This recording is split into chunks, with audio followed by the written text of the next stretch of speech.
Saudaraku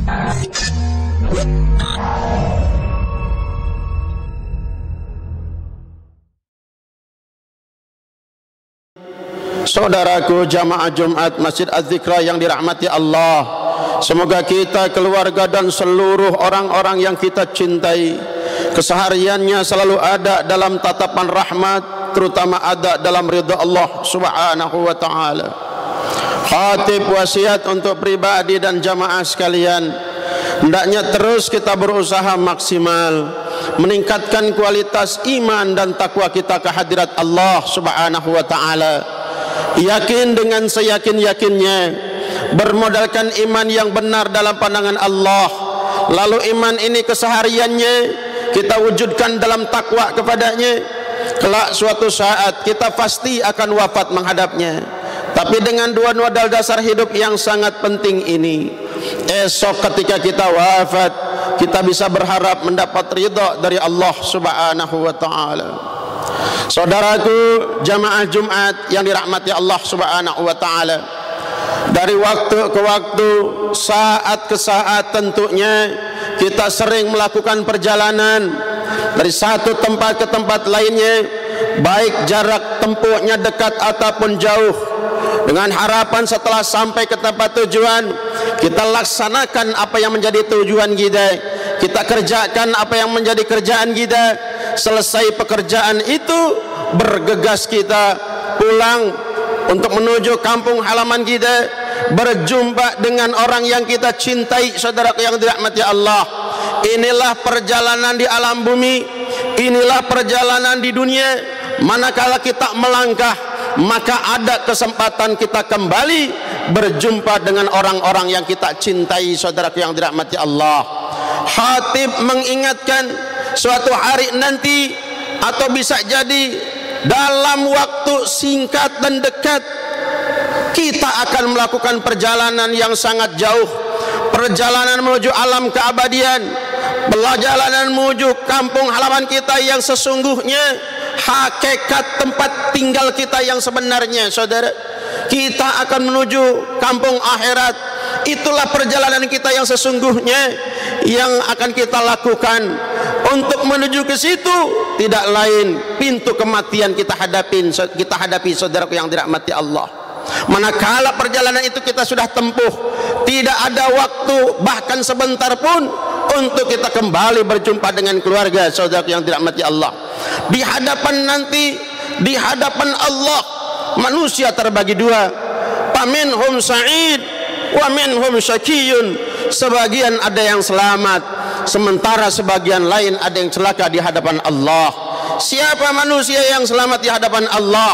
Manakala di dunia ia beriman kepada Allah, lalu ia taat kepada Allah secara maksimal, tidak berani maksiat kepada Allah. Andai pun terlanjur maksiat kepada Allah, bergegas ia kembali dan meminta maaf kepada Allah Subhanahu wa taala. Siapa nanti manusia yang celaka di hadapan Allah? Bisa jadi di dunia ia beriman, tetapi maksiatnya lebih mendominasi di dalam kehidupannya, atau lebih celaka lagi, sampai wafatnya ia tidak beriman benar kepada Allah Subhanahu wa taala. Celaka atau tidak, selamat atau tidak nanti di hadapan Allah, penentunya bukan di sana. Saudara yang dirahmati Allah, penentunya di alam bumi ini, penentunya di alam kehidupan dunia ini. Saat inilah yang menentukan nanti manusia selamat atau tidak di hadapan Allah Subhanahu wa taala. Dunia tempat kita berpijak saat ini yang akan menentukan nanti manusia selamat atau tidak di hadapan Allah Subhanahu wa taala.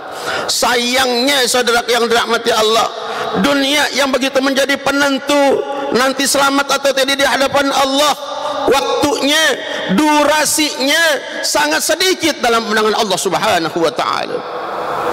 Ini Allah pertegas sangat jelas dalam surat As-Sajdah ayat 5, penggalan ayatnya, fi yaumin kana miqdaruhu alfasanatim mimma ta'uddun. Satu hari, kana adalah miqdaruhu, durasinya di dunia. Satu hari akhirat, durasinya di dunia, alfasanatin, 1000 tahun, mimma ta'udun, dari perkara yang telah terhitung. Artinya satu hari akhirat 1000 tahun dunia, setengah hari akhirat 500 tahun dunia, seperempat hari akhirat 6 jam, 250 tahun dunia, 3 jam akhirat 125 tahun dunia, 1 jam setengah akhirat 62 tahun setengah dunia. Dan inilah rata-rata umur umat junjungan kita Nabi besar Muhammad sallallahu alaihi wasallam. Sangat jelas Rasul sampaikan umur umatku baina sab'in wa sittin, antara 60 70. Artinya kalau kita di dunia diberikan kesempatan oleh Allah, umur kita tidak jauh dari umur Rasulullah sallallahu alaihi wasallam, dibandingkan dengan durasi akhirat baru 1 jam setengah. Saudara yang dirahmati Allah, 1 jam setengah menentukan nanti ia selamat atau tidak di hadapan Allah Subhanahu wa taala. Kalau kita beranalog, kalau kita bermain logika, apa yang bisa kita kerjakan dengan waktu yang segitu sempit, saudara yang dirahmati Allah? Karena itu pantas kalau Rasulullah sallallahu alaihi wasallam pernah ingatkan dalam kitab Muhtarul Hadis An-Nabawiyah, kun fid dunya ka'annaka garib. Adalah kau di dunia seolah-olah kau orang asing, seolah-olah kau turis, bahkan au abiri sabil, atau kau melintas jalan. Saking sebentarnya di dunia yang dirahmati Allah Subhanahu wa taala. Sayangnya betapa banyak manusia yang terlena, padahal durasinya sebentar, padahal dunia ini menentukan, tapi manusia banyak yang terlena di dunia sehingga ia lupa dengan kehidupan akhirat yang sebenarnya. Padahal kematian sedang menanti kita. Jadwal kematian kita sudah ada di depan, saudara yang dirahmati Allah.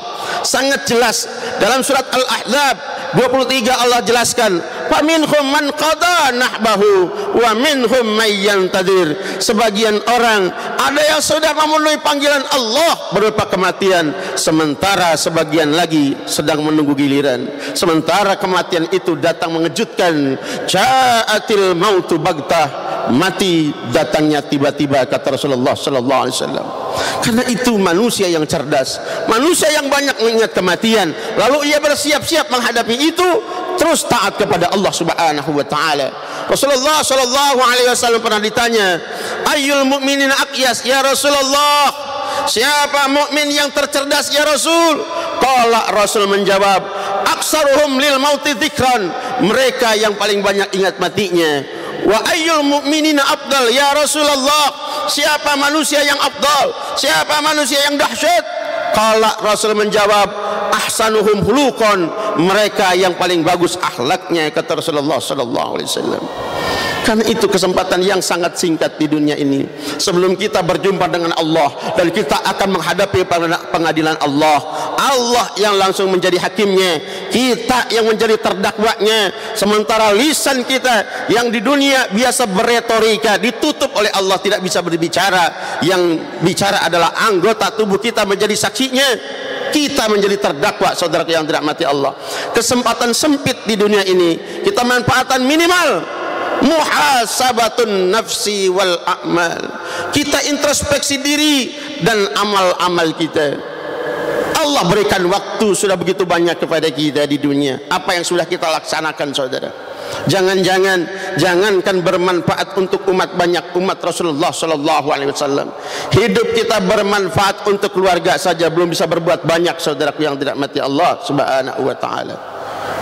Maka orang beriman tidak berpikir panjang pendeknya di dunia, lama sebentarnya di dunia. Yang ia pikirkan adalah kualitas waktu, kualitas umur yang diberikan oleh Allah Subhanahu wa taala. Banyak kita melihat contoh seorang diberikan umur begitu singkat oleh Allah Subhanahu wa taala, tapi ia sudah bermanfaat bukan hanya untuk pribadi dan keluarganya saja, bahkan untuk umat banyak, umat Nabi besar Muhammad sallallahu alaihi wasallam. Ada segelintir orang yang usianya diberikan panjang melebihi umur Rasulullah sallallahu alaihi wasallam. Kadang jangan bermanfaat untuk umat banyak, untuk diri dan keluarganya saja belum bisa menjadi contoh. Kita di antara yang mana tidak ada yang bisa menjawab kecuali antara kita dengan Allah Subhanahu wa taala.